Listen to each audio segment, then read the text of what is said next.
Assalamualaikum warahmatullahi wabarakatuh. Alhamdulillahi rabbil alamin, wassalatu wassalamu ala asyrafil anbiya'i wal mursalin wa ala alihi wa sahbihi ajma'in. Qala rabbi israh li sadri wa yassir li amri wahlul 'uqdatam min lisani yafqahu qawli. Amma ba'd. Alhamdulillah, pada kali ini kita berpeluang untuk dalam sesi tazkirah ataupun peringatan untuk saya dan untuk kita semua. Semoga apa yang kita bincangkan pada kali ini memberi manfaat untuk kita. InsyaAllah saya akan sentuh tentang apa yang perlu kita lakukan untuk tingkatkan prestasi kita sebagai seorang Islam yang sejati, ataupun dalam konteks saudara baru, macam mana kita nak memastikan diri kita ini menjadi seorang Islam yang berkualiti. Sempena sambutan awal tahun 2021, marilah sama-sama kita berazam untuk meningkatkan ketakwaan kita kepada Allah Subhanahu wa taala, sebagaimana yang diperintahkan oleh Allah Subhanahu wa taala dalam ayat Al-Quran yang berbunyi, A'udzu billahi minasyaitonir rajim. Bismillahirrahmanirrahim. Wa ma khalaqtul jinna wal ins illa liya'budun. Yang bermaksud, tidak aku jadikan jin dan manusia itu melainkan untuk beribadah kepadaku. Justru muslimin dan muslimat yang dirahmati Allah, sudah jelas kepada kita bahawa kita mempunyai tanggungjawab yang besar, iaitu mesti melakukan ibadah kepada Allah Subhanahu wa taala, sama ada ibadah khusus ataupun ibadah umum.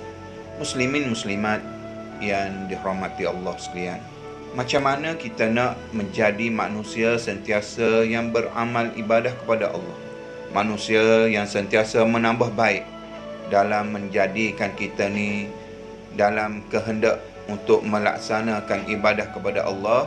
Ada 3 perkara saya nak kupaskan pada kali ini. Kita sentiasa buka peti ais dalam rumah kita. Ais, AIS. Kita ambil perkataan AIS itu sebagai dorongan kepada kita, macam mana kita nak menjadi manusia, macam mana kita nak menjadi seorang Muslim yang bertakwa kepada Allah Subhanahu wa taala. AIS, A kita boleh katakan untuk menjadikan manusia yang bertakwa kepada Allah, hendaklah kita sentiasa meningkatkan amalan. A bermaksud amalan. Kita kena tingkatkan amalan kepada Allah Subhanahu wa taala, terutamanya amalan-amalan yang wajib seperti solat. Jangan kita buat sembahyang ni suka hati kita. Nak solat, kita solat. Tak nak solat, tak perlu solat. Tidak. Itu kepaduan yang wajib. Maka kita kena sentiasa melakukan amalan yang diperintahkan oleh Allah Subhanahu wa taala, dan kita kena menambah baik amalan-amalan yang kita lakukan. Macam mana kita nak solat dengan betul, macam mana kita nak berpuasa dengan betul, macam mana kita nak melakukan ibadah-ibadah lain dengan betul. Sebab itu kita kena tekankan amalan. Amalan ini juga hendaklah kita sentiasa lakukan. Amalan-amalan yang sunat, solat tahajudnya, zikir kepada Allah, solat hajat, solat apa-apa solat sunat yang lain, solat duha dan sebagainya. Yang kedua, air kita boleh ertikan sebagai ilmu. Dalam melakukan ibadah, kita hendaklah meningkatkan ilmu. Macam mana untuk memastikan ibadah kita, amalan kita diterima oleh Allah Subhanahu wa taala, maka kita kena belajar, mencari ilmu, berguru, baca Al-Quran, Iqra' dan sebagainya, menadah kitab dan sebagainya, supaya ilmu kita ini sentiasa bertambah. Jangan kita syok sendiri. Setakat ilmu yang kita ada, kita dah rasa kita ni hebat. Tidak. Selagi kita gali ilmu, selagi itu kita akan berjumpa dengan ilmu yang baru. Selagi digali,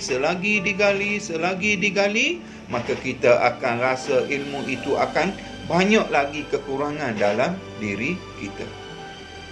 Yang terakhir, S. Kita hendaklah sentiasa memperbanyakkan sedekah. S itu adalah sedekah. Kita kena sedekah, sentiasa bersedekah sesama manusia, kepada fakir miskin, kepada haiwan binatang yang memerlukan makanan. Kita kena bersedekah. Kita ada jumpa kucing di jalanan, kita bagi makanan. Kita jumpa orang minta sedekah, kita bagi sedekah. Sebab apa? Sedekah inilah yang dapat membantu kita. Sedekah inilah yang dapat menerangi kubur kita. Sebagaimana hadis Nabi SAW, apabila kita mati, apabila matinya ibnu Adam itu, terputuslah semua kecuali 3 perkara. Sedekatun jariyah, ilmu yang bermanfaat, dan anak yang soleh yang mendoakannya. Justru itu muslimin dan muslimat, marilah kita tekankan 3 perkara ini. Sentiasa kita ingat apabila kita buka peti sejuk di rumah kita, kita akan ingat AIS, iaitu nak menjadi manusia yang sejati, manusia muslim yang sejati, kita kena mempertekadkan amalan kita, kena banyak ilmu kita, dan kita kena banyak bersedekah. Walau di mana kita berada, ingat AIS, AIS. Wallahu alam, semoga ianya memberi manfaat untuk kita bersama. Wallahu alam. Assalamualaikum warahmatullahi wabarakatuh.